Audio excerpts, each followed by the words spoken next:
La historia que estás a punto de conocer ha marcado una cuenca en la humanidad. No comenzó en palacios de oro o templos majestuosos, sino en el desierto árido, donde un hombre vestido de hombre preparó los corazones para un evento sin precedentes. Fue allí donde Jesús de Nazaret surgió de 3 décadas de silencio para comenzar un ministerio que transformaría el mundo para siempre. Desde las aguas giradas del río Jordán hasta la fiesta de la boda en Cana, desde la batalla directa contra el propio diablo hasta el llamado de los primeros discípulos, estos primeros días revelan la esencia de quién era realmente Jesús. Prepárese para presenciar al Hijo de Dios comenzando su misión en la tierra. En el 15º año del reinado del emperador Tiberio, cuando Poncio Pilato gobernó Judea, algo extraordinario comenzó a suceder en las tierras del desierto. Un hombre de aspecto salvaje surgió a orillas del Jordania, y las multitudes cabalgaron para escucharlo. Era Jon, hijo del sacerdote Zacarías, pero nada recordaba a los líderes religiosos que la gente conocía. Vestido con ropa de pelo de camello duro, unido por un cinturón de cuero, alimentado con saltamontes y miel salvaje. Aunque vivía en el Herm, su voz se hizo eco de una autoridad que atraía a personas de Jerusalén, todas Judea y todas las regiones vecinas. Como registra Mateo 3:1, Jon no vino con discursos complicados, sino con un mensaje urgente y directo: arrepentirse, porque el reino de los cielos está cerca. Su voz cortó el aire del desierto como una espada. Mientras que los líderes religiosos se perdieron en rituales y tradiciones, Jon fue directamente al grano, tocando el núcleo de las personas. Era la voz profetizada por los siglos de Isaías antes: alguien llora en el desierto, prepare el camino para el Señor, enderezará los caminos hacia él. Jon sabía que su misión era preparar el terreno para alguien mucho más grande. Las multitudes, inquietas, preguntaron: ¿qué debemos hacer? Los bautizó en las aguas de Jordania mientras confesaban sus pecados. La corriente era fuerte, el agua fría, pero esa inmersión en las aguas estériles parecía lavar no solo el cuerpo sino también el alma, ofreciendo un nuevo comienzo. Hasta que llegaron los religiosos, fariseos y saduceos, con sus prendas impecables y su aire de superioridad.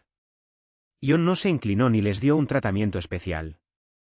Por el contrario, como informa Mateo 3:7, los confrontó sin medio palabras: raza de víboras.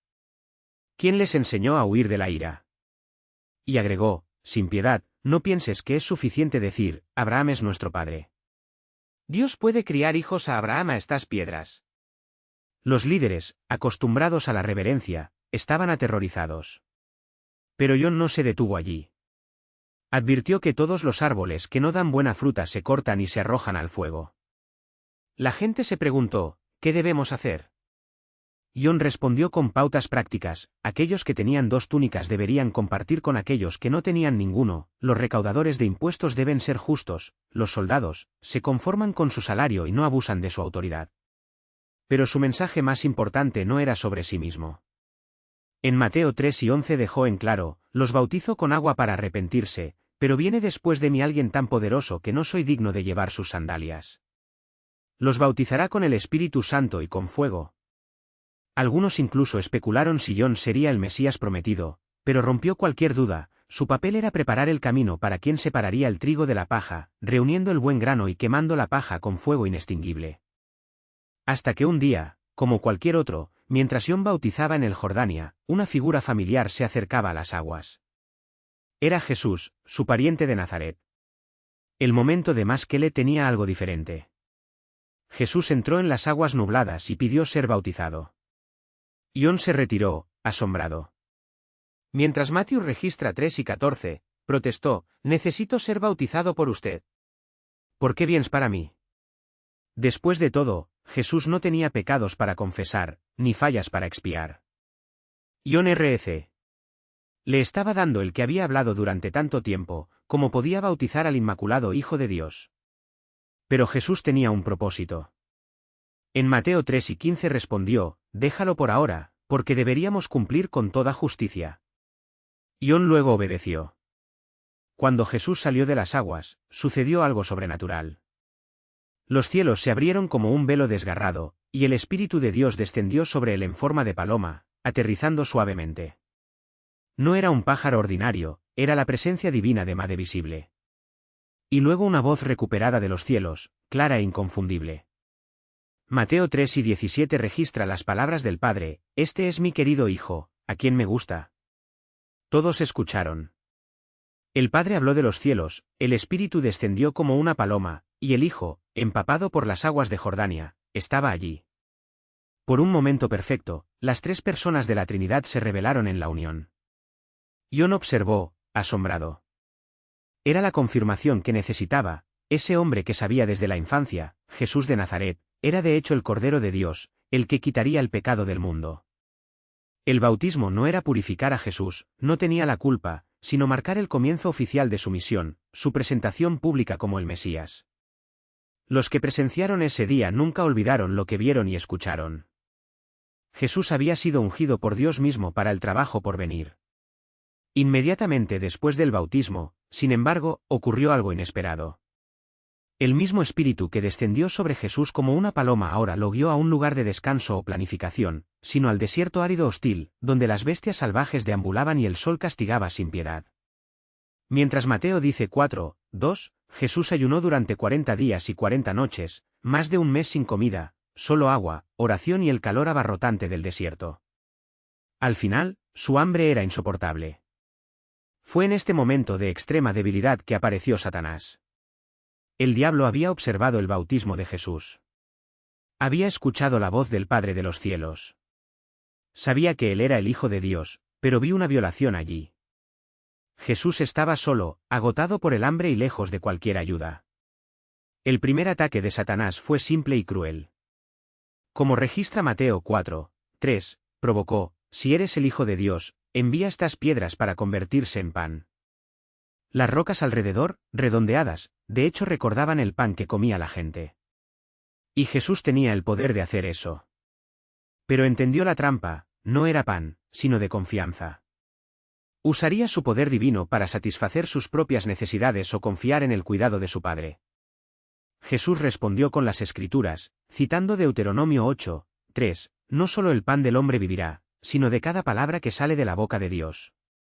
Satanás cambió su estrategia. De repente, Jesús se encontró en el punto más alto del templo en Jerusalén, mirando el patio muy abajo. Si eres el Hijo de Dios, insistió el diablo en Mateo 4:6, tírate desde aquí. Después de todo, está escrito que Dios ordenará a sus ángeles que te protejan, para que ni siquiera te lastimes tu pie en una piedra. Astuta, Satanás también usó las Escrituras, pero con intención retorcida. Pero el diablo no contó con la sabiduría inquebrantable de Cristo. Jesús, con una voz firme y de autoridad, cortó la tentación de la raíz. También está escrito: no probarás al Señor, tu Dios. Mateo 4:7. Una respuesta que reveló no solo su dominio de las Escrituras, sino su absoluta confianza en el Padre. Satanás, frustrado, lanzó su última carta. En un instante, Jesús fue transportado a un lote muy alto, donde podía ver, como en un mapa vivo, todos los reinos del mundo y su gloria. Todo esto te daré, susurró el enemigo, extendiendo sus manos sobre el panorama del poder y la riqueza, si me prostraje y me adora. Mateo 4:9. Fue la oferta más seductora jamás hecha a un hombre: dominio sin lucha, corona sin espinas, gloria sin cruz. ¿Por qué sufrir rechazo, traición, agonía de la cruz, si todo podría ser tuyo con un simple gesto de idolatría? Pero Jesús sabía el precio de esta moneda. La adoración no se negocia. Con un autor. Se ha estremecido los cimientos del infierno, ordenó, ve, Satanás. Porque está escrito: al Señor, tu Dios, adorará, y solo te servirás. Mateo 4:10. No hubo dudas. No había ganga. Solo la verdad pura, como una espada que corta la oscuridad. Y así, derrotado en su propia arena, la tentación huyó, dejando atrás solo el eco de sus promesas vacías. Pero la victoria de Jesús no pasó desapercibida. He aquí, los ángeles vinieron y lo sirvieron. Mateo 4:11. Después de 40 días de ayuno, soledad y batalla espiritual, el cielo envió a sus mensajeros a fortalecer al que se había resistido donde Adán había fallado. En el desierto, donde el primer hombre había sucumbido a la tentación en un abundante jardín, el segundo Adán había triunfado en aridez, demostrando que la obediencia es más poderosa que el pecado. Y luego vino el momento que lo cambiaría todo. Junto al río Jordán, donde las aguas aún murmuraban el eco del bautismo de Jesús, Juan el Bautista estaba con sus discípulos cuando vio al que se acercaba la historia. Con sus ojos brillando con convicción, Juan señaló a Jesús y proclamó palabras que resonarían con la eternidad: «Aquí está el Cordero de Dios, que le quita el pecado del mundo». Juan 1:29. No era una metáfora. No fue una exageración profética. Era la verdad cruda y gloriosa. El Mesías había llegado, no como un conquistador con una espada, sino como el sacrificio que redimiría a la humanidad. John, que había bautizado con agua, ahora testificó al que bautizaría con el Espíritu Santo. «Vi el Espíritu del cielo como una paloma y permanecer sobre él», dijo, Juan 1:32. La señal de que Dios le había prometido estaba allí, innegable. «Este es el Hijo de Dios», dijo sin duda, Juan 1:34. Y el mundo nunca sería el mismo. Al día siguiente, la escena se repitió. Juan, una vez más, vio a Jesús pasar y repetir la misma declaración solemne: «Aquí está el Cordero de Dios». Juan 1:36. Pero esta vez, sucedió algo extraordinario. Dos de sus discípulos, André y probablemente John mismo, el autor de este relato, escucharon esas palabras y sintieron algo ardiendo dentro de ellos. Sin dudarlo, dejaron a su maestro y siguieron al que John había señalado. Jesús, al darse cuenta de que fueron seguidos, girados y los miró con una mirada que parecía penetrar en sus almas. «¿Qué buscas?», preguntó, Juan 1:38. Una pregunta simple, pero cargada de eternidad. Ellos, temblando de expectativa, respondieron: «Rabino», lo que significa maestro, ¿dónde miraste? Y luego vino la invitación que cambiaría sus vidas: «Ven y mira», Juan 1:39. Estos hombres pasaron el resto de ese día con Jesús. Y lo que escucharon, lo que vieron, fue tan transformador que André no podía contener las noticias. Corrió hacia su hermano Simón y, jadeando, anunció: «Encontramos al Mesías». Juan 1:41. Simón, escéptico pero curioso, fue llevado a Jesús. Y cuando tus ojos se encontraron, sucedió algo sobrenatural. «Eres Simón, hijo de Juan», dijo Jesús. «Se llamará Cefas», lo que significa Stone, Juan 1:42. Una profecía. Una nueva identidad. Un destino sellado. Al día siguiente, Jesús decidió ir a Galilea. Al encontrar a Filip, no hubo explicaciones largas, solo dos palabras cargadas de autoridad: «Sígueme», Juan 1:43. Filip, sin duda, dejó todo atrás. Pero, al igual que André, no podía conservar solo lo que había descubierto. Buscó a Natanael, y con un corazón rápido, anunció: «Encontramos a quien Moisés escribió en la ley y a quien los profetas se refirieron, Jesús de Nazaret, hijo de José». Juan 1:45. Natanael se arrugó la nariz. ¿Puede Nazaret salir algo bueno? Juan 1:46. Nazaret era un pueblo sin importancia, un lugar donde nadie esperaba grandeza. Pero Filipe, sabio, no discutió. Simplemente repitió la misma invitación que había cambiado su vida: «Ven a ver». Y cuando Natanael se acercó, Jesús lo sorprendió con palabras que solo Dios podría saber: «Hay un verdadero israelita, en quien no hay engaño». Juan 1:47. Natanael, asombrado, preguntó: «¿Dónde me conoces?». La respuesta de Jesús fue un rey de Apocalipsis: «Antes de que Filipe te llamara, te vi cuando estabas debajo de la higuera», Juan 1:48. Eso fue imposible. Nadie había estado allí. Nadie podía saber. Excepto Dios. Natanael cayó sobre sí mismo. «Rabino, eres el Hijo de Dios. Eres el Rey de Israel», exclamó, Juan 1:49. Jesús sonrió, no orgullosamente, sino con la profundidad de aquellos que conocen los secretos del cielo. «¿Crees porque te dije que te vine bajo la higuera? Verás cosas más grandes que estas», prometió. «En verdad, te digo que verás el cielo abierto y los ángeles de Dios saliendo y bajando al Hijo del Hombre», Juan 1:50-51. Todavía no lo sabían, pero esas palabras fueron un vistazo del futuro: la cruz, la resurrección, la gloria eterna. Esos hombres, pescadores, incrédulos, comunes, habían abandonado sus redes, sus dudas, sus viejas vidas para seguir a uno que prometía no solo milagros sino un reino que nunca terminaría. Y 3 días después, en Cana de Galilea, serían presenciar la primera señal de que todo era real. Una fiesta de bodas, una crisis inminente, el vino había terminado. Y allí, entre la alegría y la vergüenza potencial, María, la madre de Jesús, susurró palabras que resonarían a través de los siglos: haz todo lo que te dice, Juan 2, 5. Porque cuando Jesús está presente, incluso el agua se convierte en vino. Y lo común se convierte en un milagro. María no necesitaba largas explicaciones. Ella vio la necesidad y la llevó a Jesús con una simplicidad que desarme: no tienen vino. No era una solicitud llena de instrucción, sino una confianza absoluta de que donde está, la falta se abunda. E incluso cuando la respuesta de Jesús sonó como un acertijo: mujer, ¿qué tenemos en común? Mi tiempo aún no ha llegado, Juan 2, 4, María no ha vacilado. Ella ya lo sabía, cuando él habla, hasta que los imposibles se doblan. Luego, allí, entre las sombras de la duda y la luz de la obediencia, 6 piedras talladas, cada una capaz de contener entre 80 y 120 litros, esperaron, vacíos a propósito, llenos de agua para rituales. Jesús ordenó: llené el agua tallada. Los sirvientes obedecieron, sin duda, al límite. Y luego vino el comando que desafió toda la lógica: ahora tómalo un poco y llévelo a la sala de maestría.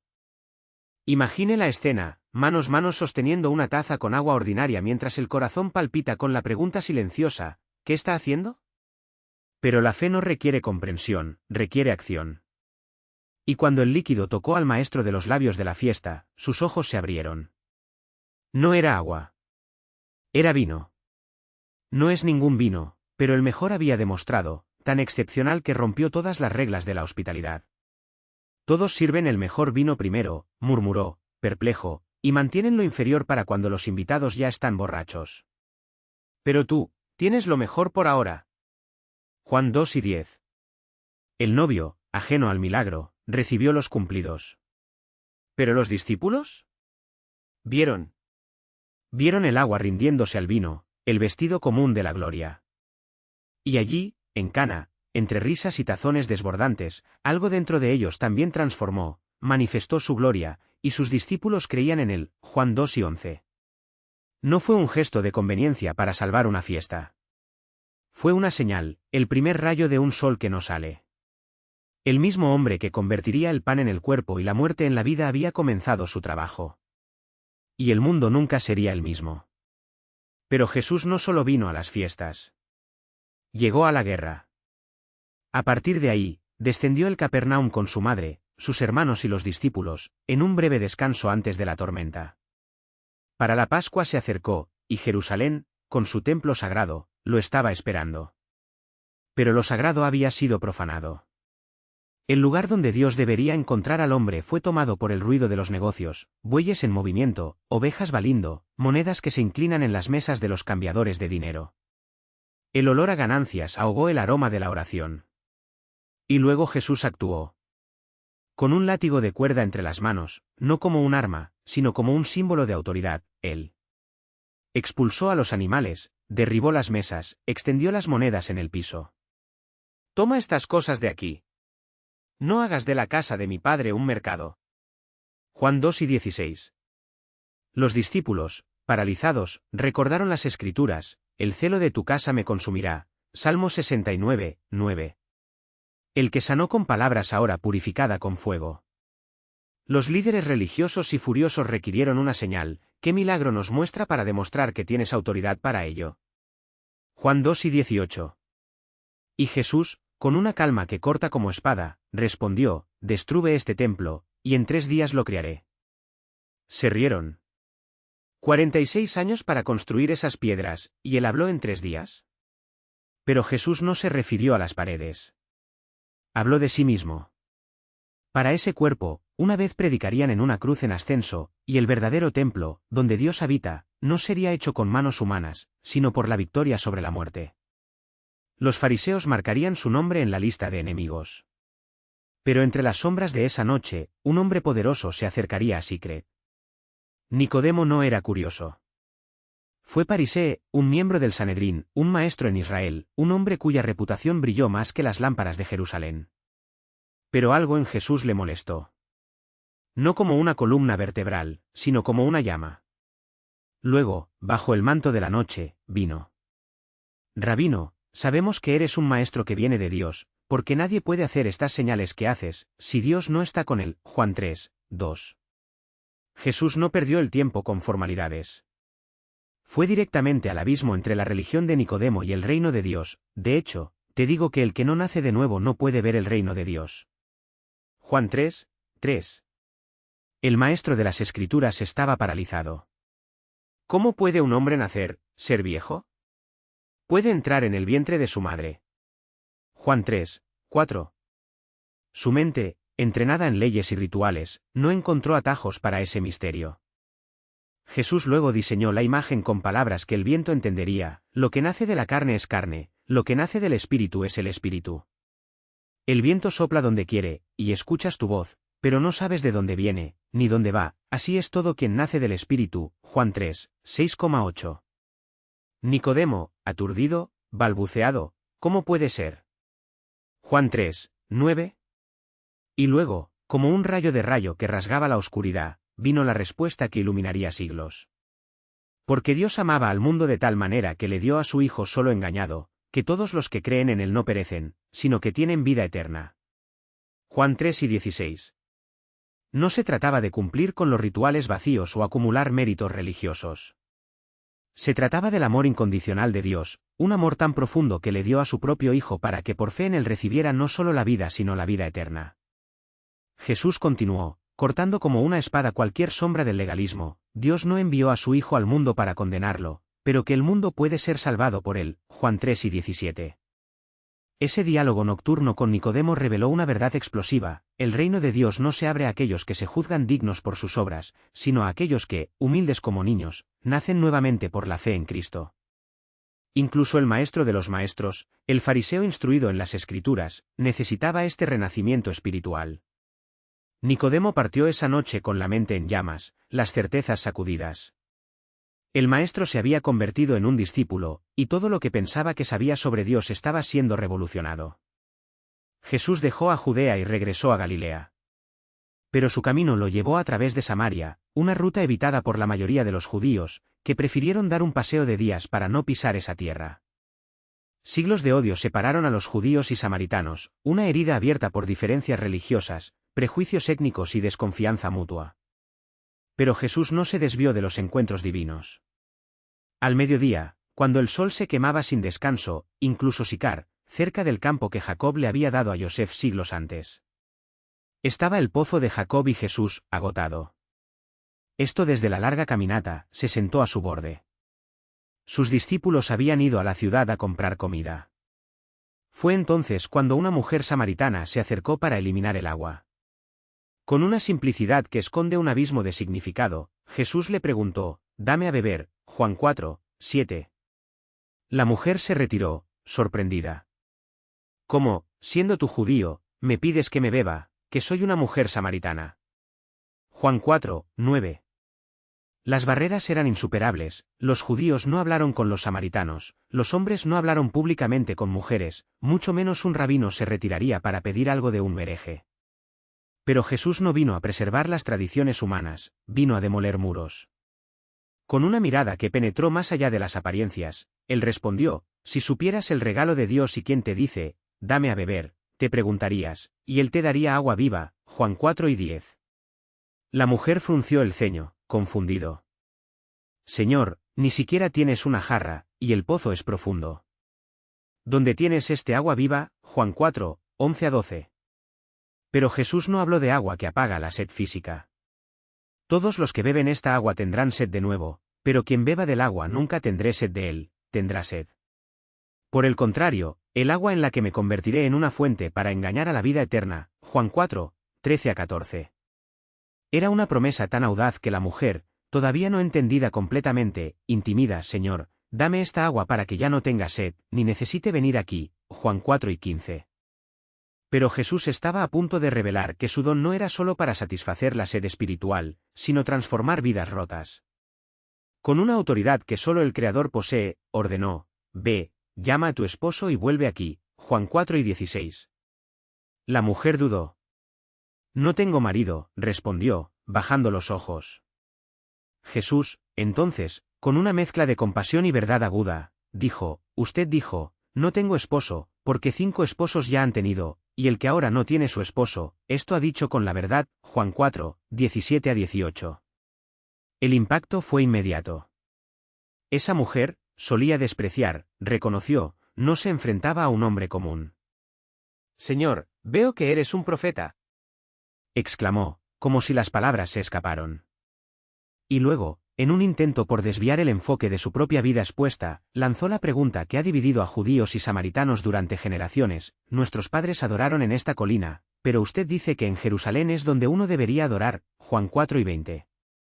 Pero Jesús no se distrajo con los debates teológicos. Levantó la conversación a un nivel eterno, pero llega el momento y ha llegado a donde los verdaderos fieles adorarán al Padre en el Espíritu y en verdad, porque estos son que el Padre busca a sus fieles. Dios es el Espíritu, y es importante que sus adoradores lo adoren en el Espíritu y en la verdad. Juan 4, 23-24. La mujer, ahora con ojos muy abiertos, susurró, como si su esperanza fuera miedo: sé que el Mesías, que se llama Cristo, viene. Cuando venga, nos anunciará todas las cosas. Juan 4 y 25. Fue entonces cuando Jesús, por primera vez en su servicio de enjuiciamiento público, reveló su identidad con palabras solemnes: yo soy, hablo contigo. Juan 4 y 26. En este punto, los discípulos regresaron, asombrados al encontrar a Jesús hablando con un samaritano. Pero ninguno de ellos se atrevió a cuestionarlo. La mujer, a su vez, dejó a su lanzador allí mismo, un símbolo de su vieja vida de búsqueda vacía, y corrió hacia la ciudad, gritando a la gente: ven, mira a un hombre que me dijo todo lo que he hecho. ¿Es este el Cristo? Juan 4 y 29. Su testimonio, nacido de una reunión transformadora, fue tan poderoso que muchos samaritanos creían. Invitaron a Jesús a quedarse con ellos, y durante 2 días permaneció allí, enseñando. Al final, ya no era solo la palabra de la mujer que los había convencido, sino la voz de la propia voz de Jesús: ya no es por lo que dijimos que creemos, sino porque nosotros mismos hemos escuchado y sabemos que este es realmente el Salvador del mundo. Juan 4 y 42. Después de ese tiempo en Samaria, Jesús fue a Galilea. Él mismo había dicho que ningún profeta es honrado en su propia tierra. Juan 4 y 44. Pero los galileanos lo recibieron con entusiasmo, recordando los milagros que vio en Jerusalén durante la Pascua. Y fue en Cana, donde antes de convertir el agua en vino, que un nuevo milagro estaba a punto de suceder. Un oficial del rey, cuyo hijo estaba al borde de la muerte en Capernaum, escuchó que Jesús había llegado a Galilea. Desesperado, viajó los 25 kilómetros que separaron las ciudades hasta que lo encontró. Al verlo: Señor, baje antes de que mi hijo muera. Juan 4 y 49. Pero Jesús no se movió por la urgencia humana. En cambio, probó la fe de ese hombre con una palabra que requería una confianza absoluta: ve, tu hijo vive. Juan 4 y 50. No había imposición de manos. No hubo visita a la casa del paciente. Solo una promesa, y la elección de creer en él. El oficial, sin dudas, se fue. En el camino, sus sirvientes vinieron a encontrarlo con la noticia: vive tu hijo. Juan 4 y 51. Al preguntar el momento de mejora, supe que era exactamente cuando Jesús había dicho: vive tu hijo. La fe de ese hombre, forjado en el fuego del juicio, extendió toda su casa. Y él creía y toda su familia. Juan 4 y 53. Este fue el segundo signo milagroso que Jesús realizó al regresar de Judea a Galilea, y como el primero, no fue solo un milagro, sino una invitación a la fe. La fama de Jesús se extendió como fuego, y las multitudes comenzaron a seguirlo a donde quiera que fuera. Pero él sabía: no hay suficientes seguidores. Necesitaba hombres para acompañarlo de cerca, para aprender de él, llevar su mensaje hacia adelante cuando ya no estaba visiblemente entre ellos. Una noche, mientras registra Lucas 6 y 12, Jesús subió mucho para rezar. Y rezó toda la noche. Cuando el amanecer, llamó a sus discípulos y, entre ellos, eligió 12, no por sus méritos, sino por su propósito. Esos hombres imperfectos y comunes se convirtieron en los cimientos sobre los que Dios construiría su iglesia. La palabra apóstol tiene un peso inmenso, significa el que se envía. Y estos 12 no fueron elegidos para estar a la sombra de Jesús, sino para traer su autoridad al mundo. Con el poder de predicar, sanar y expulsar demonios, se convertirían en extensiones de su ministerio. Lucas 6, 14 a 16 registra los nombres de aquellos que, en contra de todas las expectativas humanas, cambiarían la historia. Simon Juju llamó a Peter, el inestable Rochedal, y su hermano André, que trajo a la gente a Cristo sin problemas, James y John, los hijos del trueno, cuyas pasiones ardientes necesitaban ser domesticadas, Filipe, el pragmático que calculó los costos antes de creer, Bartolomeu, Natanael, cuya cruda honestidad le hizo dudar de que algo bueno pudiera venir de Nazaret. Matthew, el recaudador de impuestos, odiado por su propia gente por servir a Roma, Thomas, cuyo escepticismo requeriría tocar las heridas del maestro para creer, James, hijo de Alfeo, cuya quietud escondió una fe inquebrantable, Simon, el zelot, que había intercambiado la espada de la revolución por el mensaje de un reino no de este mundo, Judas, hijo de James, casi un fantasma en las páginas de los evangelios, y finalmente Judas Iscariot, cuyo nombre se convertiría en sinónimo de traición para 30 monedas de plata. ¡Qué grupo tan improbable! Un pescador rústico, un publicano despreciado, un revolucionario político, hombres de temperamentos opuestos y pasado cuestionable. Nada en ellos sugirió que estarían a la altura de la misión. Pero Jesús no vio lo que eran, vio lo que serían. Durante 3 años, esos 12 vivirían a su lado, presenciando milagros que desafiaron las leyes de la naturaleza, escuchando enseñanzas que cortaron el corazón humano como una espada, observando cómo trató a los rotos con una compasión que escandalizó a los religiosos. Harían preguntas tontas, fracasaron repetidamente, incluso lo abandonaron en su tiempo más oscuro. Aún así, los daría forma con una paciencia infinita, como un alfarero que no se rinde por la arcilla rebelde. Y luego ha llegado el momento de enviarlos. Jesús no los envió desarmados, les dio autoridad sobre espíritus sucios y poder para sanar todas las enfermedades y todas las enfermedades, Mateo 10, 8. Sus palabras fueron una orden y una promesa: cure a los enfermos, resucite a los muertos, purifica a los leprosos, expulsan a los demonios. Has recibido gratis, gratis allí. Imagine el impacto de estos hombres simples al realizar lo imposible en nombre de aquel que los había enviado.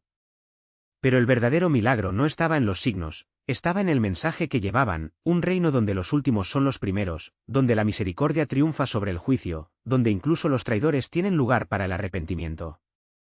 Fue en este contexto donde Jesús subió mucho, se sentó y comenzó a enseñar. Lo que siguió no fue un sermón, fue una revolución en palabras. Bendito, grabado en Mateo 5, 3 a 12, volcó todo lo que el mundo llamó bendición. Bienaventurados los pobres en espíritu, porque son el reino de los cielos. El humilde, no el excelente. Bienaventurados los que lloran, porque serán consolados. El roto, no lo indiferente. Bienaventurados los mansos, porque heredarán la tierra. Aquellos que ceden, no los que dominan. Bienaventurados los que tienen hambre y sed de justicia, porque estarán hartos. Aquellos que anhelan a Dios, no por el poder. Jesús no estaba describiendo un ideal inalcanzable, estaba revelando el corazón de Dios, un Padre que se inclina en aquellos a quienes el mundo aplasta. Y luego, como si eso no fuera suficiente, dijo: eres la sal de la tierra, la luz del mundo, Mateo 5, 13 a 16. Sal que conserva, lo que da sabor, lo que hace que arderé haya una herida. Luz que no se esconde, lo que expone la oscuridad sin miedo. Entonces brillas tu luz ante los hombres, para que veas tus buenas obras y glorifique a tu Padre en el cielo. No fue una invitación a la autopromoción, fue un llamado a la visibilidad radical de la gracia. En un mundo donde la religión era performativa y moral, selectiva, Jesús exigió consistencia, amor que va más allá de las fronteras de los merecidos, perdón que rompe los ciclos de venganza, pureza que comienza en el pensamiento, no solo en apariencia. Cuando terminó, las multitudes estaban asombradas, Mateo 7, 28 a 29. No fue la beca de los escribas, llena de citas y tradiciones humanas. Era autoridad, la voz de aquellos que no solo conocían la ley, sino que la habían cumplido en cada coma. Palabras que no informaron, transformadas.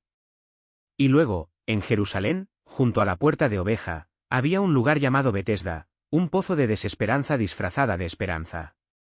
Allí, una multitud de enfermos arrastrados por debajo de 5 porches, esperando el movimiento de las aguas. Dijeron que un ángel descendió y agitó la superficie, el primero en entrar sería curado. Pero para un hombre, paralítico durante 38 años, esta fue una crueldad diaria. Sin nadie que lo ayudara, vio a otros salvados mientras permanecía inamovible, año tras año. Hasta que el que no necesita puzzles milagrosos lo vio. ¿Quieres ser sanado? Juan 5, 6. La pregunta parece obvia, pero no lo fue. Algunos se aferran tanto a su identidad de las víctimas que las sanan los aterrorizan. Pero el hombre reveló su dolor: Señor, no tengo a nadie que vaya al tanque cuando el agua está agitado, mientras yo voy, otro desciende ante mí. 3,5 décadas de soledad, de derrotas repetidas, para ser invisibles.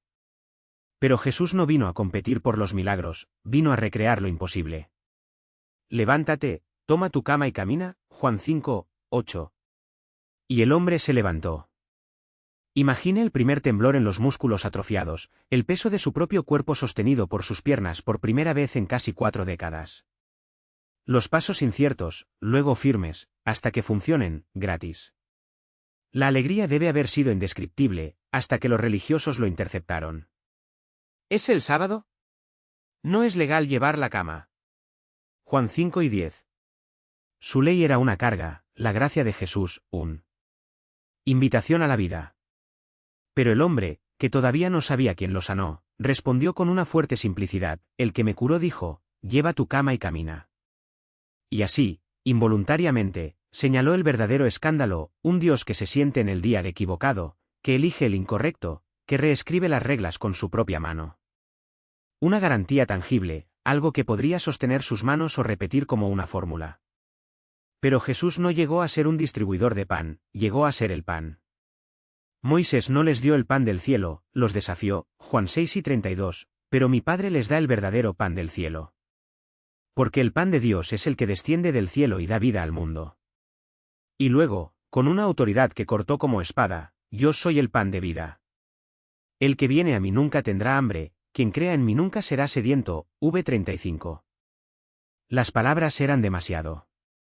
¿A qué te refieres, fue pan? ¿A qué te refieres, creer que era la obra que Dios exigió? Murmuraron, como sus antepasados en el desierto: ¿este no es José, el hijo de María? Conocemos a su padre y su madre. v42. El escándalo no era solo la pretensión de Jesús, sino su simplicidad. Un carpintero de Nazaret, el hijo de una pareja ordinaria, ¿se atrevió a presentarse como la respuesta al hambre eterna de la humanidad? ¿Dónde estaban las grandes señales, la evidencia irrefutable? ¿Qué señal haces para que podamos ver y creer? Exigieron, v30. Como si la multiplicación del pan, la curación de los enfermos, la autoridad sobre la naturaleza no fuera suficiente. Querían más, pero no lo querían. Jesús no regresó. Por el contrario, levantó el tono: si no comen la carne del Hijo del Hombre y no beben la sangre, no tendrán vida en ti, v53. Las palabras sonaban como una locura, o como blasfemia. Incluso sus discípulos intercambiaron miradas incrédulos: duro es esta palabra, ¿quién puede escucharla? v60. Pero Jesús no suavizó el discurso. No llegó a ser entendido por la lógica humana, sino que fue recibida por la fe. El espíritu da vida, la carne a nada se aprovecha, v63. Y luego, con una tristeza que reveló el costo de su misión: por eso les dije que nadie puede venir a mí a menos que su Padre le entregue. Era la cuenca. Muchos de los que lo siguieron allí, aquellos que comieron el pan multiplicado, que vieron los milagros, que escucharon las palabras.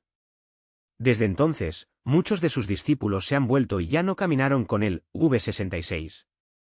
Preferían la seguridad de sus propias expectativas a la molestia de un Mesías que no se ajustaba a sus moldes. Pero Jesús no corrió tras ellos. No negoció su identidad, no diluyó su mensaje. Se volvió hacia los 12 y preguntó, con una calma que fue a la vez desafío e invitación: ¿no quieres ir? La respuesta de Pedro, temblada pero firme, se hace eco a través de los siglos como un manifiesto de verdadera fe: Señor, ¿a quién lo haremos? Tienes las palabras de vida eterna. Creemos y sabemos que eres el Santo de Dios, v68 a 69. No fue una confesión de comprensión completa, hubo una rendición. No tenían todas las respuestas, pero lo tenían. Y eso fue suficiente.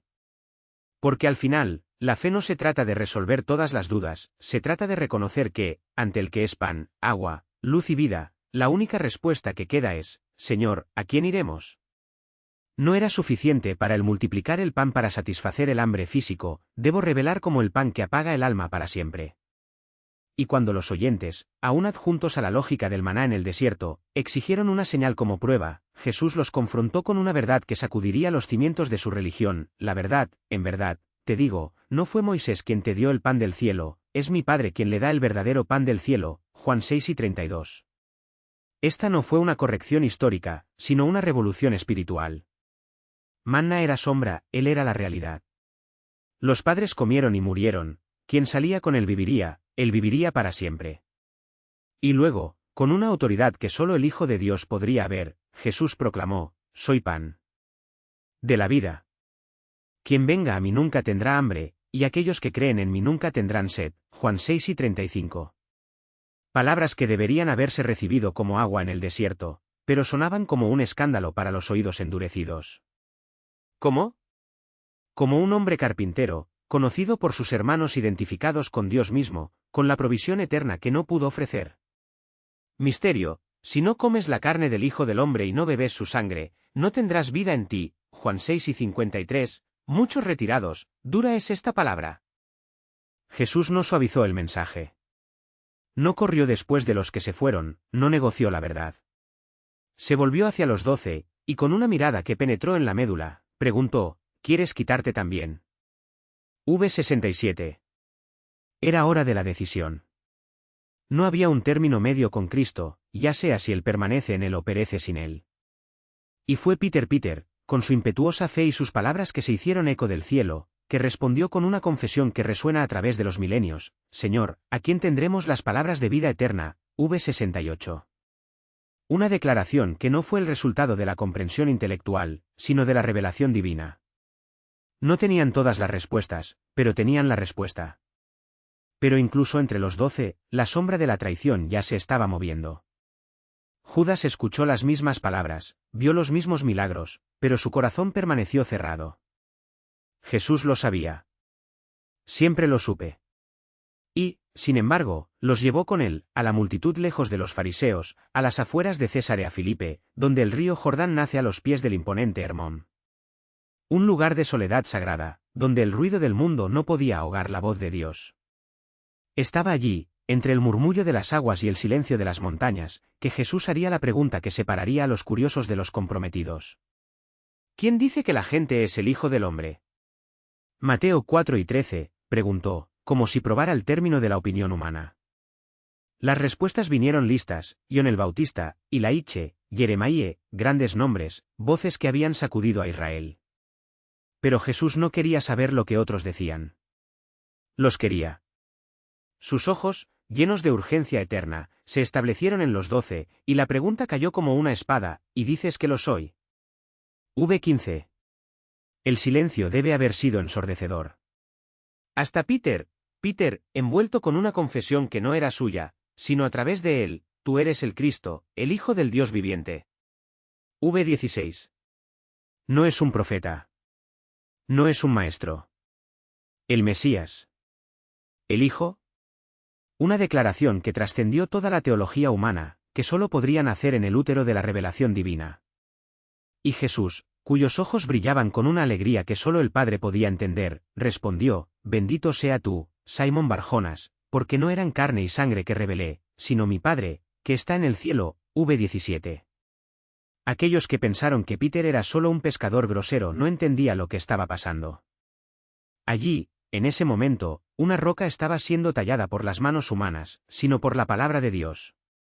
Eres Pedro, dijo Jesús, y sobre esta piedra, esta confesión de fe, edificaré mi iglesia, y las puertas del infierno no prevalecerán contra ella. V18.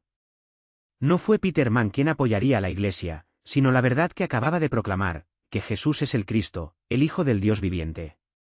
Y a este Pedro, y a través de él, a todos los que creen, Jesús ha entregado las llaves del reino, autoridad para desatar lo que está atado, para abrir lo que está cerrado, para llevar el cielo a la tierra. Pero la gloria de esta revelación pronto sería eclipsada por la sombra de la cruz. Porque el Mesías que esperaban no era un rey que moriría, sino un sirviente que reinaría a través del sacrificio. Cuando Jesús comenzó a hablar de sufrimiento, rechazo y resurrección, Peter incluso, aunque acababa de recibir la bendición. V22. Y luego, en un rayo de severa santidad, Jesús se volvió hacia él con palabras que deben haberse quemado como fuego: «Está fuera de mí, Satanás. Eres para mí, porque no piensas en las cosas de Dios, sino en las de los hombres». V23. El contraste era brutal. En un momento, Pedro era la roca, a continuación, un tropiezo. Porque la fe que confiesa a Cristo también debe abrazar su cruz. Y para que no olvidaron, para eso, en los días oscuros que vendrían, tenían un recuerdo que los apoyaba, Jesús los llevó, solo a Pedro, James y Juan, a una montaña alta. Allí, mientras rezaba, cambió. Su rostro brillaba como el sol, su túnica se volvió blanca como la luz. Mateo 17, 2. La gloria que había velado en carne humana irrumpió en un esplendor inconfundible. Y he aquí, Moisés y Laiche, la ley y los profetas, han venido, hablando con él sobre la partida que cumpliría en Jerusalén. Lucas 9 y 31. Incluso para ellos, los grandes intermediarios del antiguo pacto fueron inclinados ante el que fue el cumplimiento de todo. Pedro, aturdido, balbuceó algo sobre las carpas, como si pudiera contener esa gloria en las estructuras humanas. Pero una nube los cubrió, y una voz, esa voz, condujo: «Este es mi amado Hijo, a quien me sufrió. Lo escuché». Mateo 17, 5. No había nada más que decir. No había nada más que construir. Era todo el camino para caer de rodillas y obedecer. Camino por el camino. Pie ardado con sol, pájaros pastos, arrastrados por el viento, por lo que solo no tenía espacio para la vida. Fue la imagen perfecta del corazón que escucha la palabra, pero no lo deja penetrar. La semilla cae, pero no germina. No hay raíz donde no hay bienvenido. Otra parte de la semilla encontró una tierra poco profunda, entre rocas. Brotó rápido, con un verde engañoso, pero el sol del mediodía quemó sus tierras tiernas. No había profundidad para apoyar la vida cuando llegó la prueba. Este es el que recibe el Evangelio con entusiasmo pasajero, pero renuncia a la primera señal de costo. La fe que no resiste la sequedad nunca ha sido la fe.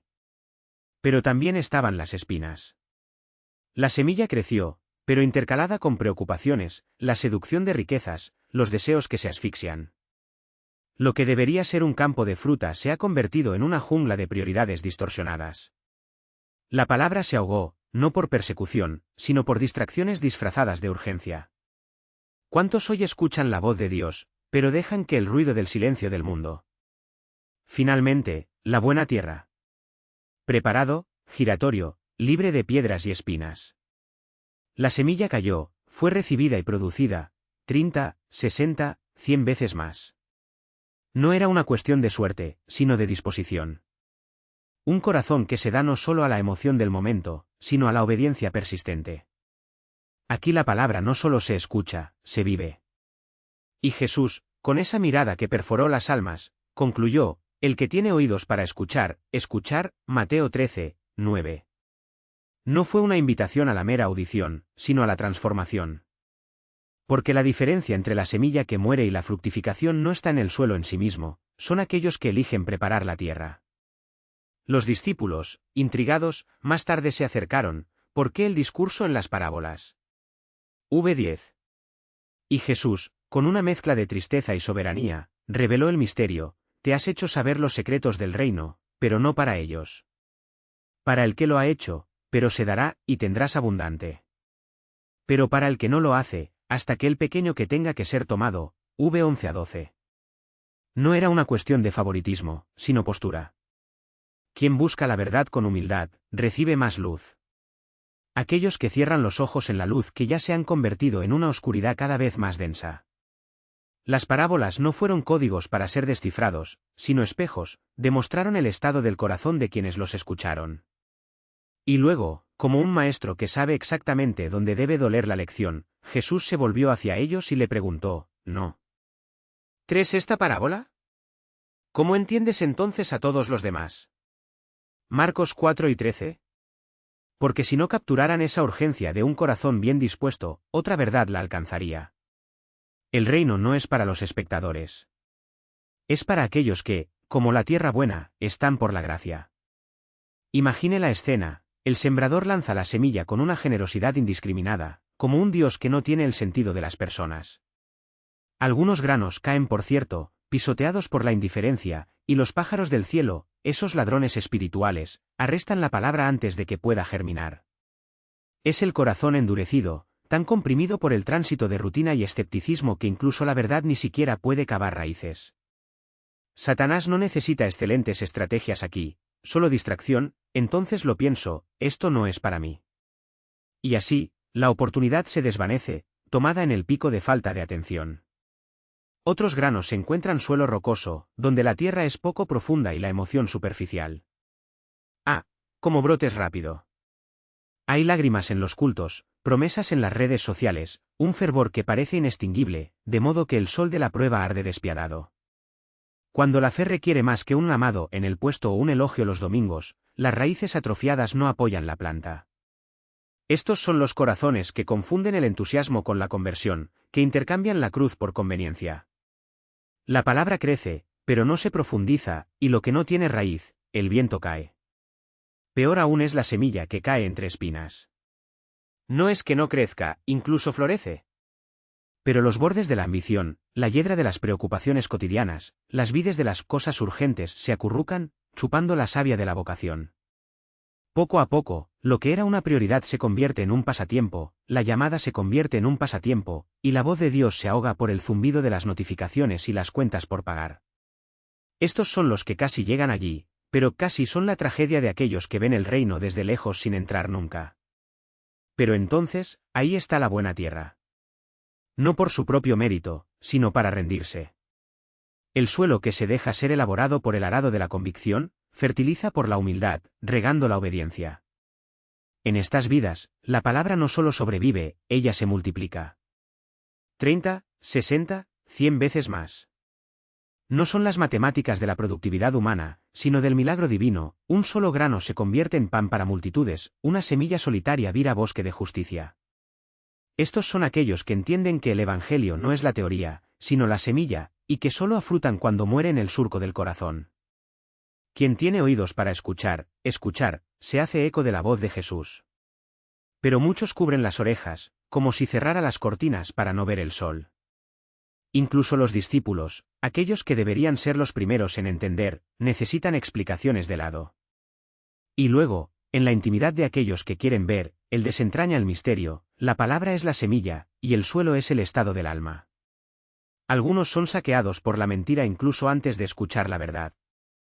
Otros son la tierra de las rocas, donde la emoción se evapora a la primera señal de sacrificio. Hay quienes son sofocados por el alto arbusto de prioridades invertidas. Pero los que reciben, allí, se convierten en granero del cielo. Y como si una parábola no fuera suficiente para sacudir nuestras certezas, Jesús le dice a otro, un campo donde el enemigo siembra la paja entre el trigo. Los sirvientes impacientes quieren arrancar su mal de la raíz. Pero el dueño de la cosecha sabe que apresurar la cosecha. Déjalos crecer a la cosecha, ordena. Porque el juicio no es nuestro, y porque, en medio de la paja, hay trigo que aún no ha madurado. ¿La lección? El reino no es un jardín estéril de pureza aparente, sino un campo donde la gracia y la justicia crecen uno al lado del otro, hasta el día en que el lipe separará lo que es la comida de lo que es forraje para disparar. Luego viene la mostaza, esa semilla tan pequeña que parece el descuido de un sembrador. Pero qué absurdo, se convierte en un árbol donde los pájaros del cielo anidan. Es el reino que comienza en el silencioso de una virgen, en el grupo de pescadores analfabetos, en la cruz que parecía el final y el final. En refugios de naciones. O la levadura, una pita invisible en la masa, y aquí está toda la levadura. Porque Dios no necesita ejércitos para revolucionar el mundo, solo un corazón disponible, una vida entregada, un aquí estoy susurrado en la oscuridad. ¿Y el tesoro? El tesoro, un hombre tropieza con él sin querer, y de repente todo lo demás pierde su valor. No hay cálculo, no dudas, vende todo, compró el campo y entera el oro, no por codicia, sino por alegría. Porque descubrió que el reino no es una posesión adicional, sino lo único que tiene sentido poseer. Al igual que el comerciante de Peal, que pasó su vida recogiendo imitaciones hasta que descubrió que, luego, sin parpadear, liquidó todos los activos para un solo collar. ¿Locura? No para aquellos que han visto las refracciones de luz en la superficie de la perla eterna. Incluso la red lanzada al mar habla del mismo misterio, se arrastra de todo, lo bueno y lo malo, lo útil y lo desechable. Pero es hora de separarse. El buen pez en las canastas, el podrido, de vuelta a las profundidades. Por lo tanto, será al final, los angelinos van a las pantallas, y lo que se ha cosechado a la vida brillará, mientras que el resto, bueno, el resto no se hizo para durar. ¿Entendiste todo esto? Pide a Jesús a los discípulos. Y ellos, con la audacia de aquellos que comienzan a ver, responden sí. No porque dominaran cada símbolo, sino porque habían aprendido la lección más grande: el reino no es un rompecabezas para los genios, sino una revelación para los corazones simples. Y aquellos que han demostrado sobre el pan de la verdad nunca se contentan con las migajas de la religión. Entonces Jesús los compara con los maestros que, como los propietarios de viviendas sabios, sacan de su tesoro de cosas nuevas y viejas. Porque gracia no invalida la ley, ella la cumple. No borra las antiguas promesas, sino que las ilumina. El mismo Dios que habló por Moisés ahora habla por su Hijo, y que tiene oídos para escuchar descubrir que toda la historia era sobre él. Y es en este contexto, las parábolas las que cortan como espadas y verdades que brillan como espejos, que Jesús se encuentra con un hombre ciego de nacimiento. No es un hombre ciego por la enfermedad o el accidente, sino el que la oscuridad era tan antigua como su primera respiración. Un mendigo, cuya existencia era una pregunta para caminar: ¿quién pecó, él o sus padres, nacer así? La teología barata de los discípulos redujo el sufrimiento a una ecuación de culpa. Pero Jesús desmantela el razonamiento con una frase que resuena a través de los siglos: ni él pecó ni a sus padres. Pero fue así para las obras de Dios manifestarse en él. ¡Qué escándalo! Este hombre no fue un error explicado, sino un altar para ser consagrado. Su ceguera no era un castigo, sino una etapa, donde la gloria de Dios se revelaría en tecnicolor. Y luego, con una urgencia que corta el aire, Jesús declara: es necesario que haga las obras de la que me envió mientras es día, la noche llega cuando nadie puede trabajar. Debido a que el tiempo es corto, la misión es clara, y cada milagro es un grito contra la oscuridad que se acerca. Lo que viene a continuación no es un ritual, es una provocación. Jesús escupe en el piso, el lodo con la saliva y engrasa sus ojos ciegos. ¿Lodo? El mismo asunto solía dar forma a Adán, ahora mezclado con el aliento divino que sale de la boca de su hijo. Te lavará en el tanque de Siloé, ordena. Y el hombre obedece, no porque lo entiende, pero porque la desesperanza ya le había enseñado que no había nada que perder.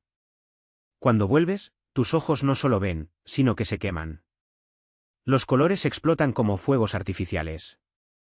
Cara, árboles, el cielo que nunca había conocido, todos los gritos: esto es real. Existe. Los vecinos están divididos, no es él. Parece, pero... Hasta que la voz del hombre corta la duda: soy yo. La misma voz que una vez preguntó a Alms ahora proclama un milagro. Y cuando preguntan cómo, no recita una fórmula, contiene una historia: un hombre llamado Jesús. Pero la historia no termina ahí. Porque los milagros perturban a los propietarios de la orden.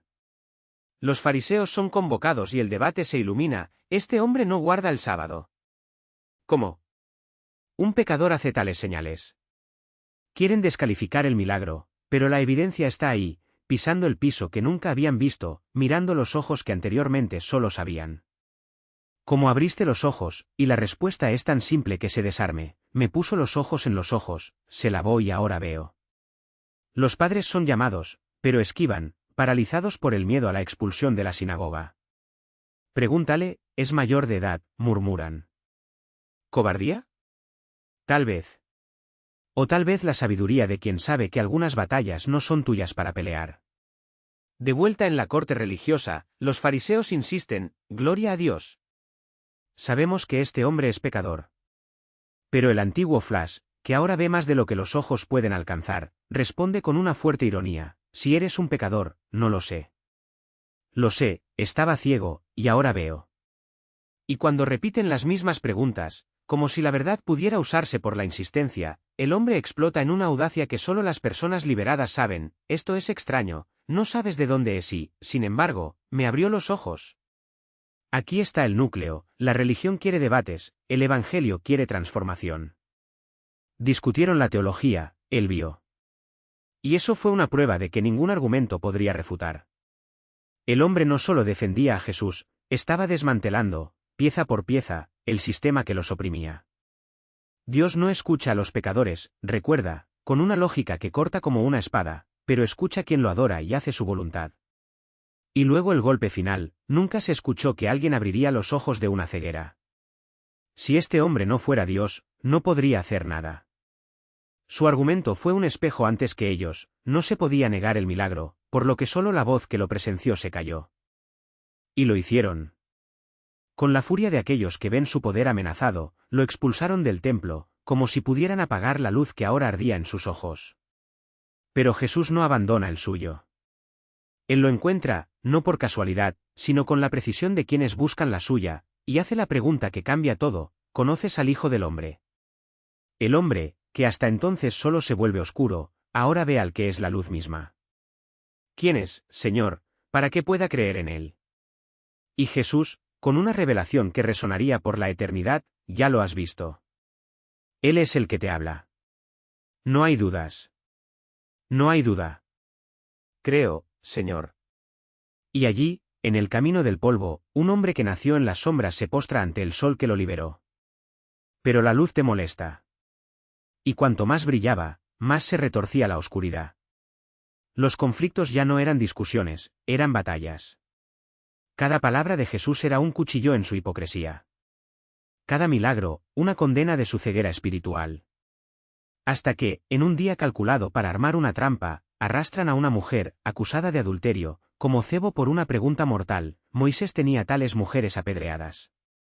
¿Dices? Era la encrucijada perfecta: si condenaba, traicionaría su mensaje de forma gratuita; si absuelve, desafiaría la ley. Pero Jesús no juega para su libro. Se cae. Escribe en el piso. Y cuando finalmente se levanta, sus palabras son un terremoto: el que no tiene pecado entre ustedes es el primero en lanzar una piedra. Uno por uno, los acusadores se retiran, derrotados no por una discusión, sino por su propia conciencia. Solo él y su esposa, gracia y culpa cara a cara. ¿Dónde están tus acusadores? Ninguno. Yo tampoco te condena. Ve y no veo más. Era demasiado para ellos. Cada victoria de Jesús fue un clavo en su ataúd de poder. Cada multitud que lo siguió, una amenaza para su trono de farlaísmo. Hasta que, en un gesto de desesperación, lo cuestionan directamente: ¿qué autoridad hacen estas cosas? ¿Quién te dio tal poder? Jesús, el maestro de convertir la mesa, responde con otra pregunta, una trampa tan sutil como letal: ¿el bautismo de Juan era del cielo o de los hombres? Se enredan en su propia web. Si dijeran del cielo, tendrían que reconocer a Jon. Y, por extensión, Jesús. Si dijeran los hombres, la multitud los linaría. No sabemos, murmuran, como ratones de Dien. Yo tampoco te digo, responde Jesús, sellando su silencio con la autoridad que nunca pudieron entender. Hasta que llegue el momento de la ruptura. En un discurso que haría eco como tormenta eléctrica de Jerusalén, Jesús los desenmascara sin piedad: ¡ay de ti, escribas y fariseos, hipócritas! Eres como despedido, afuera, hermosa, adentro, llena de huesos de muertos y todos los muertos. Llevaron a la gente con fardos imposibles, pero no movieron un dedo para ayudarlos. Convirtieron almas para hacerlas el doble de hijas del infierno que ellas. La máscara cayó. Y con eso, cualquier pretensión de justicia. Era cuestión de tiempo. Ya se tramaron en las sombras, buscando el momento adecuado para eliminarlo. Pero primero, la entrada triunfante vendría, el último acto de un rey que no llegó a ser coronado, sino para ser crucificado. Cuando Jesús se acerca a Jerusalén, montado no en un corcel de guerra, sino en un burro, el símbolo de un rey que viene en paz, la multitud explota. Las ramas de palmeiras se extienden como alfombras. Las capas se arrojan al suelo. Hosanna al Hijo de David. Bendito lo que viene en el nombre del Señor. Fue el grito de un pueblo que, incluso sin comprender, sintió: este fue el momento. El Mesías estaba allí, no como esperaban, sino como siempre prometió. Los fariseos, consumidos por la envidia, requieren que calme a la multitud. Pero Jesús responde con una verdad que resonaría más allá de los siglos: si silencian, las piedras mismas llorarán. Y luego, al ver la ciudad que lo rechazaría, lloró. No por ti mismo, sino por ello. Jerusalén, Jerusalén, cuántas veces quería reunir a tus hijos, ya que el pollo recoge a tus polluelos debajo de las alas, y no querías hacerlo. Lo recibirían con sus palmas, pero lo entregarían con gritos de crucificarlo. Y allí, entre elogios y la traición, el rey avanza al templo, no será tendido, sino para purificarlo. Lo que encuentra no es la adoración, sino un mercado. Sin oración, sino ganancias. Y por segunda vez, la ira justa del Hijo de Dios se manifiesta. Las tablas se giran. Las monedas ruedan por el piso. Mi casa se llamará una casa de oración, pero lo has convertido en una guarida de incubación. No era solo un gesto de corrección, era una señal. Su sistema estaba podrido a la raíz. Y en unos días, el verdadero Cordero estaría inmolado para purificarlo de una vez por todas. El templo, que debería ser el corazón pulsante de adoración a Dios, se había convertido en un antro de hipocresía. Con las manos que no entrenaron, Jesús derribó las mesas de los cambiadores de dinero y los bancos de aquellos que vendieron palomas, no con violencia no controlada, sino con la autoridad soberana de aquellos que conocen el peso de la justicia divina. Sus palabras cortadas como una espada: está escrita, mi casa se llamará la casa de la oración, pero la has convertido en dama de ladrones. No era una acusación casual, fue el veredicto final sobre un sistema que había intercambiado la santidad por las ganancias, la fe para la explotación. Y luego el impresionante contraste: mientras los líderes religiosos se retorcían de ira, los ciegos y cojos se acercaron a Jesús, y los sanó. Los niños, con voces puras e intrépidas, corrieron por el templo gritando: «Hosanna al Hijo de David». La furia de los sacerdotes y los escribas no sabía límites. ¿No escuchas lo que dicen estos niños?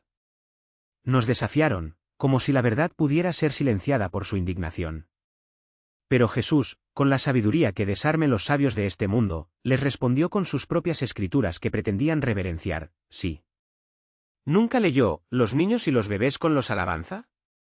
Se callan, no por falta de odio, sino porque la gente lo siguió, y el miedo a la multitud los paralizó. Cada mañana, Jesús enseñaba en el templo, y cada noche se retiraba a la colina de los Olivos, donde la soledad le permitía rezar bajo el manto de las estrellas.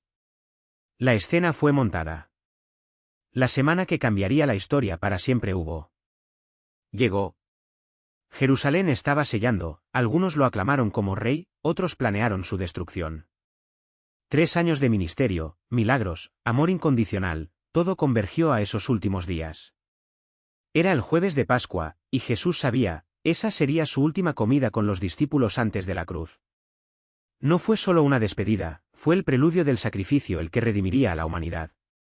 Con una precisión que solo lo divino podría orquestar, envió a Peter y John por delante: al entrar en la ciudad, encontrarás a un hombre que lleva un toque de agua. Lo siguió a la casa donde entra. Un detalle aparentemente insignificante: después de todo, los hombres no llevaban novelas, una tarea reservada para las mujeres, pero todo se cumplió exactamente como él había dicho. Cuando cayó la noche, Jesús se sentó a la mesa con los 12. El aroma del cordero paschal, el pan ácimo y el vino llenaron el medio ambiente, pero su corazón estaba oprimido. Deseaba ansiosamente comer esta Pascua contigo antes de sufrir, les confesó. Cada palabra, cada gesto de esa noche estaba cargado de eternidad. Luego llegó el momento que rompería todos los protocolos. Jesús se levantó, se quitó la túnica externa, y ceñida con una toalla como un siervo, se arrodilló para lavar los pies de sus discípulos. El silencio fue reducido por la vergüenza. Pedro, impetuoso como de costumbre, retirado: «Nunca me lavarás los pies». Pero Jesús le fijó una mirada que penetró el alma: «Si no te lavo, no tienes parte conmigo». Frente a esos pies polvorientos, símbolos del viaje humano, el creador del universo se inclinó. Era una lección que ningún sermón podía enseñar: lo mejor entre ustedes debe ser un sirviente. Y luego la sombra de la traición se detuvo sobre la mesa. «La verdad te digo, uno de ustedes me dará», anunció Jesús, mientras el pan se sumergió en el plato selló el destino de Judas. «Lo que haces, hazlo rápidamente», le dijo, no con desdén, sino con el dolor de aquellos que conocen el precio de la libre elección. Judas salió por la noche, no solo a la oscuridad del jardín, sino a la eterna oscuridad de un alma que vendió su herencia por 30 monedas. Los 11 quedaron. Y allí, entre el pan de la fiesta y el vino derramado, Jesús instituyó el nuevo pacto: este es mi cuerpo, dado por ti. Este cáliz es el nuevo pacto en mi sangre, que muchos derraman. Ya no era un cordero paschal que comían, era el Cordero de Dios, cuya muerte rasgaría el velo entre el hombre y el Padre. Haz esto en memoria de mí, ordenó. No como un ritual vacío, sino como un monumento vivo de un amor que no conoce límites. Antes de partir, les dio un nuevo mandamiento, y, sin embargo, tan antiguo como el corazón de Dios: halo como yo, en esto, todos sabrán que ustedes son mis discípulos. No para dogmas, no para los rituales, sino por el amor que desafía la lógica humana. Entonces, cantando un himno, salieron a la colina de las aceitunas, donde las sombras de Getsemane ya las estaban esperando. El jardín que debería ser refugio se ha convertido en un campo de batalla. Mi alma está triste hasta la muerte, confesó a Jesús a los 3 que lo llevaron con él. Adelante, cayó en agonía, y su sudor se convirtió en gotas de sangre, el cuerpo reaccionaba a la carga de toda la iniquidad que estaba a punto de llevar. Padre, si es posible, me quita este cáliz, sin embargo, no es como quiero, sino como lo quieres. La oración que resuena en los siglos, la sumisión perfecta del Hijo al Padre, incluso cuando la cruz se eleva en el horizonte. El cáliz que Jesús rogó que fuera eliminado no era solo el peso del dolor físico, sino la abominación de todos los hechos inmaculados del malvado humano concentrado a punto de convertirse en pecado por la humanidad. Por primera vez en la eternidad, experimentaría la separación del Padre, el desierto del alma que el infierno ni siquiera puede imitar. Esta perspectiva lo aplastó, no por debilidad, sino por la profundidad del amor que lo llevó a beber a las heces de ese amargo cáliz. Y mientras la angustia lo consumió, sus discípulos, los que juraron, siguieron. Incluso hasta la muerte, dormían, sordas al grito de su alma. ¿No podrían mirar conmigo un momento? La voz de Jesús corta la noche como una espada de dolor y ternura. Los despierta, no con desaprobación, sino con una advertencia urgente: mira y reza, para que no entres en la tentación. El espíritu está listo, pero la carne es débil. No lo entienden. Los ojos pesados, los párpados superados por el cansancio, se duermen nuevamente, mientras que el Maestro, por segunda vez, se aleja para suplicar al Padre con las mismas palabras quemadas de sumisión. Al regresar, los encuentra nuevamente entregados para dormir, y esta vez, ni siquiera tienen palabras para justificarse. La tercera vez, Jesús reza solo, pero algo cambia, la lucha da paso a la paz. Un ángel cae para fortalecerlo, y su rostro, una vez eludido por la agonía, ahora refleja la serenidad de quienes aceptaron el destino establecido ante la fundación del mundo. Cuando regresa a los discípulos, no hay más tiempo para súplicas. ¿Dormir y descansar? Ha llegado el momento, he aquí, el Hijo del Hombre está siendo entregado a manos de los pecadores. Las antorchas se sacuden entre los árboles, los pasos se acercan y la traición viene con un beso. Maestro, salvo. La voz de Judas es miel, pero el gesto es una daga. Se inclina, cepilla sus labios en la cara de Jesús, el signo combinado con los soldados. Amigo, haz lo que has estado haciendo. Incluso en el momento de la perfidia, Jesús no lo llama traidor, sino un amigo. La ironía es aguda, el beso que debería sellar la lealtad sella la condena. Entonces la violencia se rompe. Peter, impetuoso, la espada y la oreja de Malco, sirviente del sumo sacerdote. La sangre brota, pero Jesús tiene el golpe con un gesto. Mantenga su espada. Todos los que toman una espada a la espada morirán. Y con un toque, restaura el oído cortado. Incluso en el momento de la captura, cura. Incluso en medio del caos, Él es misericordia. Como saliste contra una espada con espadas y varapaos para arrestarme todos los días que enseñé en el templo, y no me has detallado. Pero esto es para que las escrituras se cumplan. Jesús sabe, cada detalle de ese momento fue escrito siglos antes. Cuando los discípulos huyen, como él había predicho, solo permanece la soledad y la oscuridad de los corazones endurecidos. Primero, Anás, el antiguo sacerdote, cuyos dedos aún sacaban los cables de poder. ¿Qué discurso de discípulos? ¿Cuál es tu doctrina? Jesús responde con la verdad que él siempre predicó: hablé abiertamente al mundo, enseñé en las sinagogas y en el templo, donde todos los judíos se reúnen. Pero no quieren la verdad. Quieren un pretexto. Luego, Cayapas, el sumo sacerdote en la actuación, y el Sanedrín se reunió por la noche, en juicio ilegal. Buscan falsos testigos, pero las acusaciones se contradicen entre sí. Hasta que los Cayapas, exasperados, demandan bajo juramento: «Juro por el Dios vivo, díganos si eres el Cristo, el Hijo de Dios». La respuesta de Jesús es un trueno de la divina autoridad: «Has dicho. Y te digo, de ahora en adelante verás al Hijo del Hombre sentado a la derecha del Todopoderoso, llegando sobre las nubes del cielo». El sumo sacerdote rasga las túnicas en el gesto teatral. Blase. ¿Qué necesitamos? ¿Todavía tenemos testigos? He aquí, acabas de escuchar la blasfemia.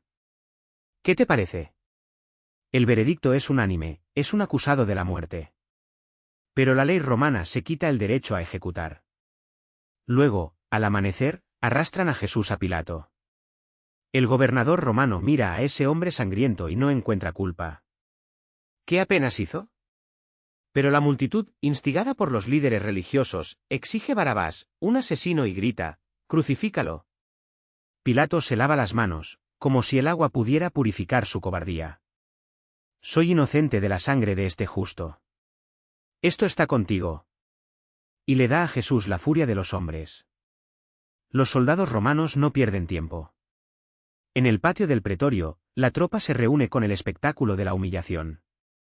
Dicen adiós, se ponen una capa escarlata, tejen una corona de espinas y la empeñaron en la cabeza. Una caña en la mano derecha, el cetro de un rey de mentiras. «Salva, rey de los judíos».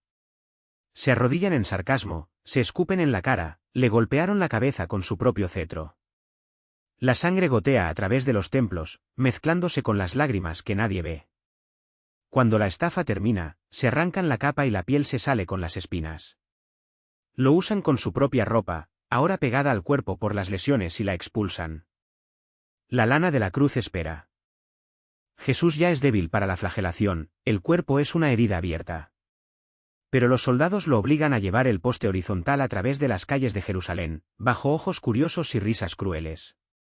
El peso lo hace tropezar. Él cae.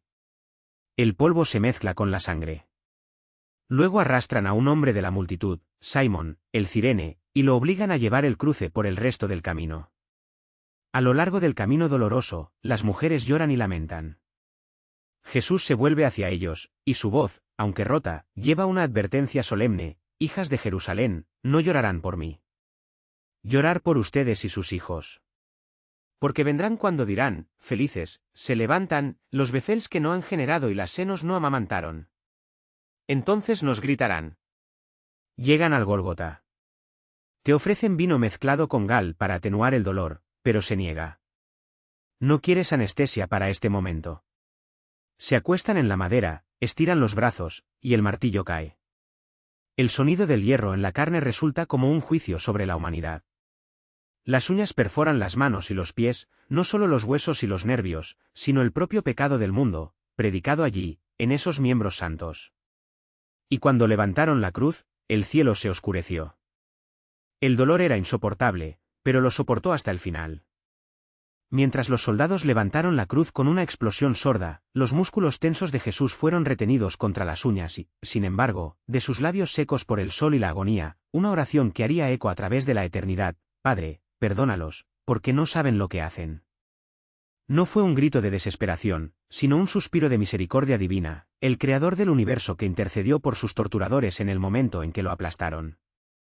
Mientras la multitud se burló y los soldados compartieron sus túnicas como un botín de guerra, sobre su cabeza metió una señal en 3 idiomas, escrita con una cruel ironía: «Este es Jesús, el Rey de los judíos».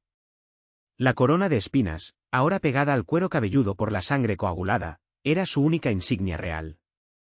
A su derecha y a su izquierda, 2 delincuentes colgaron en la cruz, un blasfemo, el otro rapto de una fe nacida en el último suspiro. «Jesús, recuérdame cuando vengas a tu reino», suplicó el lamentable ladrón. Y la respuesta vino, no como una vaga promesa, sino como un decreto celestial: «De hecho, te digo que hoy estarás conmigo en el paraíso». Al pie de la cruz, Mary, su madre, sintió su corazón en silencio. El amado discípulo, Ion, estaba allí, pálido, sus ojos ardiendo en lágrimas contenidas. Jesús, incluso en agonía, no olvidó el suyo. Con un aliento que ya faltaba, la madre confiaba en el discípulo y al discípulo a su madre: mujer, y aquí a tu hijo, aquí está tu madre. Fue el testimonio de un moribundo que, incluso en la muerte, atendió lazos de amor eterno. Luego vino la oscuridad. No era la sombra de una nube que pasaba, sino una capa negra que cubrió la tierra desde el mediodía hasta las 3 en punto, como si la creación misma se encogiera ante el horror de lo que estaba sucediendo. Y cuando sonó la tercera hora, un grito arrancó el aire, no de un hombre, sino del Cordero que llevaba el pecado del mundo: Dios, Dios mío, ¿por qué me has abandonado? Era el clímax de la soledad divina. El Padre giraba su rostro, no por crueldad, sino porque la justicia exigía que el pecado fuera castigado. Y allí, en ese momento, Jesús se convirtió en pecado para nosotros. Tengo sed, murmuró, no por agua, sino para que las Escrituras se cumplan con la última sílaba. Un soldado, indiferente al drama cósmico que se desarrolló, empapó un espón. El vinagre lo levantó en una caña de azúcar y la ofreció. Jesús demostró la amargura, el sabor del juicio que merecíamos, y luego, con una voz que todavía retiñando con la autoridad divina, proclamó: se consume. No fue un suspiro de derrota, sino un grito de victoria. La deuda fue pagada. La justicia, satisfecha. El velo del templo, esa cortina pesada, que durante siglos había separado al hombre de Dios de arriba y abajo, no por manos humanas, sino por la mano del mismo Dios, como una invitación irrevocable: entra. El camino está abierto. La tierra tembló. Estalló piedras. Se abrió sepulcros. Y los santos que dormían, muertos durante mucho tiempo, criados, como un presagio de lo que venía.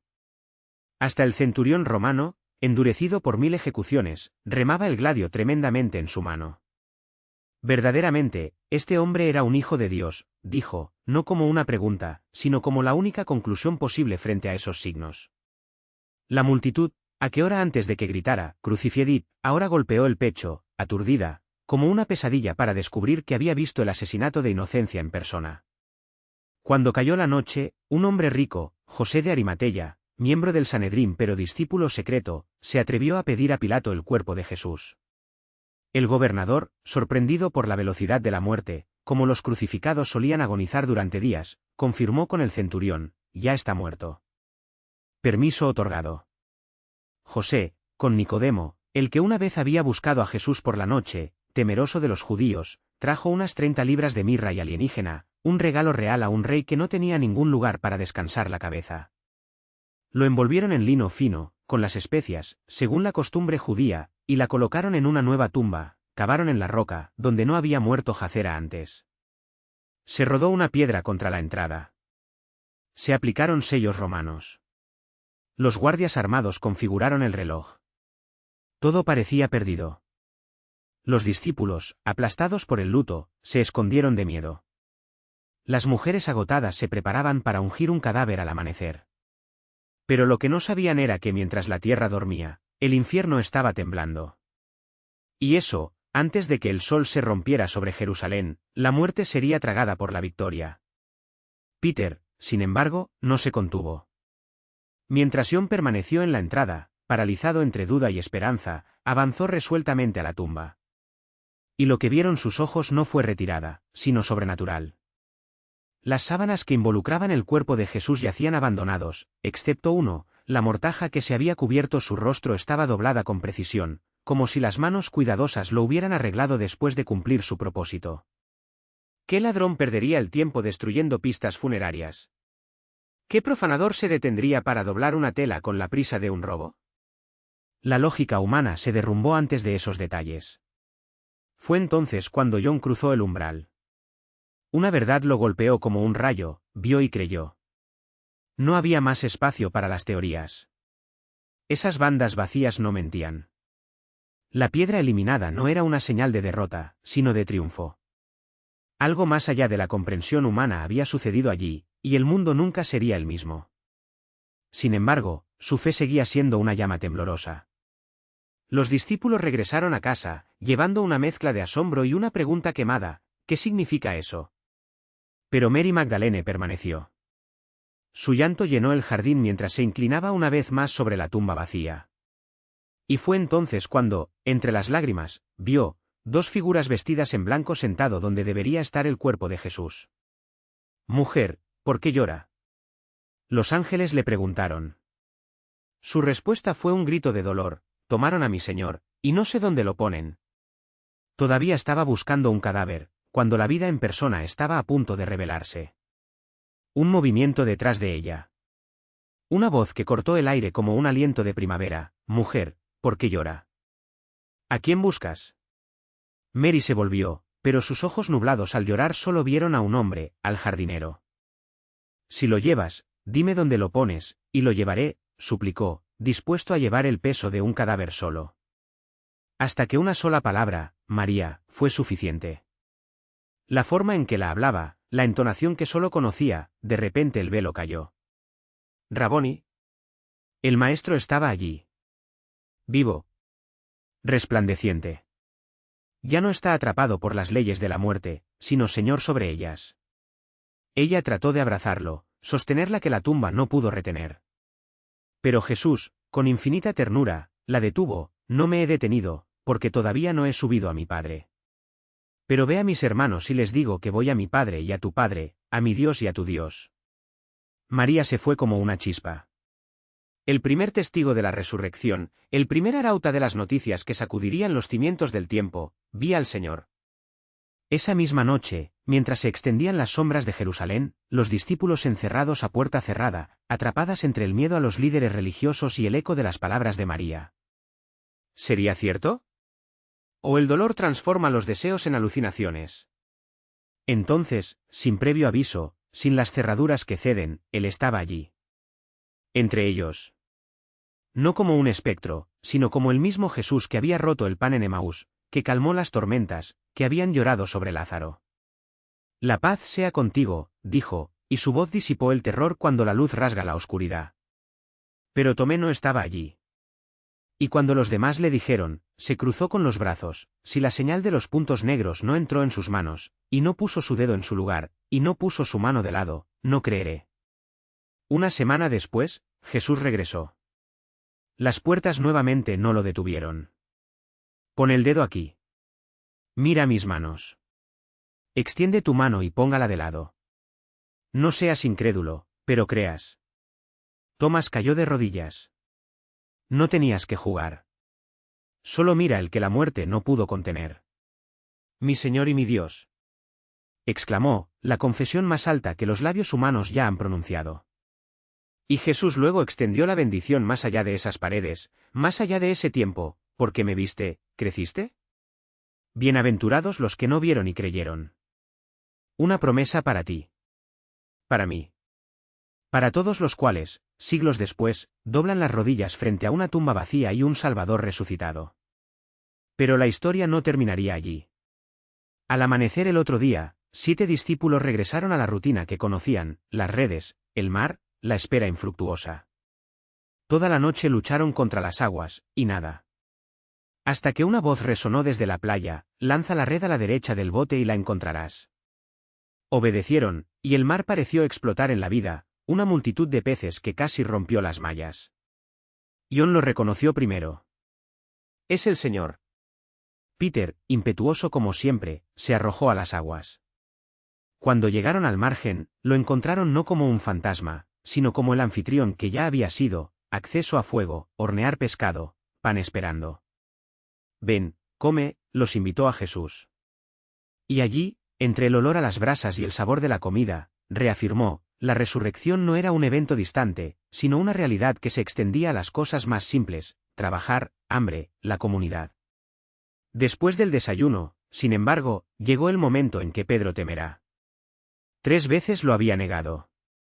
3 veces Jesús le preguntaba: «Simón, el hijo de Juan, ¿a mí?». Cada pregunta fue una invitación a la restauración. «Cada uno alimenta a mis ovejas», una reafirmación de confianza. El pastor herido recompensó al pastor de altura. Siguieron 40 días. 40 días en que Jesús apareció a cientos de discípulos en el camino, a grupos reunidos, a hombres y mujeres cuya fe lo hacía visible. Les abrió las Escrituras, mostrando cómo cada profecía, cada salmo, cada sombra de la ley le señalaba. Hasta que, en la colina de las aceitunas, donde una vez tuvo sangre en agonía, ahora se levantó en gloria. Recibirás el poder cuando el Espíritu Santo llega a ti, prometió. Y serán mis testigos, en Jerusalén, en Judea, Samaria e incluso hasta los fines de la tierra. No fue una despedida. Fue el comienzo de una invasión. El Evangelio no sabría fronteras.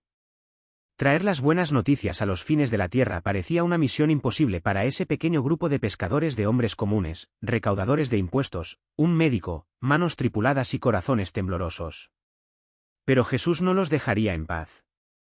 Recibirás poder, había prometido. Y el poder que ofreció no era humano, no era una estrategia, no era elocuencia. Fue algo que trascendió todas las limitaciones, el espíritu mismo que vivía en ellas, convirtiéndolas en instrumentos de una revolución divina. Y luego sucedió. No fue un adiós silencioso, no fue una misteriosa desaparición entre las sombras. Era un acto de soberanía majestuosa, registrada para siempre en las palabras de Lucas, y habiendo dicho esto, mientras miraban, fue elevado a las alturas, y una nube lo cubrió, ocultándolo en sus ojos. Hechos 1:9.